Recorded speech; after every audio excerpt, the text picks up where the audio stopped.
ஜாதி, மதம், இனம், மொழி இது எல்லாத்துக்கும் அப்பாற்பட்ட ஒரே இனம் ஸ்டூடெண்ட்ஸ், மாணவர்கள் தான்.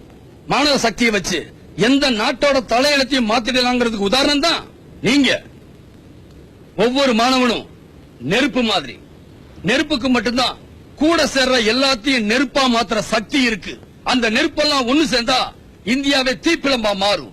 என்ன இல்ல இந்தியாவுல எல்லாமே இருக்கு.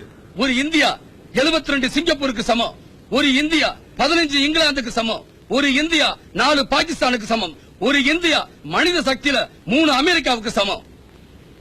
அமெரிக்க ஜனத்தொகை 28 கோடி, இந்திய ஜனத்தொகை 102 கோடி. 28 கோடியில ஒரு எடிசன், ஒரு ஆபிரகாம் லிங்கன், ஒரு பில்கேட்ஸ் இருக்கும்போது 102 கோடியில 3 பில்கேட்ஸ் வேண்டாம், ஒருத்தர் கூட இல்லையே. ஏன் செருப்பு தச்ச ஆபிரகாம் லிங்கன் அமெரிக்கா ஜனாதிபதியா வந்தார். இங்க எத்தனை ஆபிரகாம் லிங்கன் இன்னும் செருப்பு மட்டுமே தச்சுக்கிட்டு இருக்காங்களோ தெரியல. அது ஏன் நம்மளால சாதிக்க முடியல? பணம், எல்லாத்துக்குமே பணம். கேவலம் விளையாட்டுல கூட லஞ்சம்.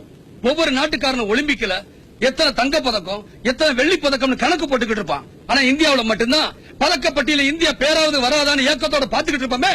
ஏன் இங்க திறமசாலிகள் இல்லையா? பல மடங்கு அதிகம். அவங்க ஆதிவாசியில இருந்தப்பவே இங்க அரசாங்கம் நடத்தி இருக்கோம். அங்க மொழியே இல்லாதப்போ இங்க புலவர்கள் இருந்திருக்காங்க. அந்த வளர்ச்சி இப்ப ஏன் இல்ல? பணம், லஞ்சம், அடுத்தவனுக்கு கொடுக்கறதுக்கா இவன் வாங்குறான், இவனுக்கு கொடுக்கறதுக்கா இன்னொருத்த வாங்குறான். இதெல்லாம் தடுத்து நிறுத்துற சக்தி மாணவர்களுக்கு மட்டும்தான் இருக்கு. இந்த போராட்டம் மாணவர்களுக்கும் அதிகாரிகளுக்கும் நடந்த போராட்டம் இல்ல, மாணவர்களுக்கும் நடந்த போராட்டம்.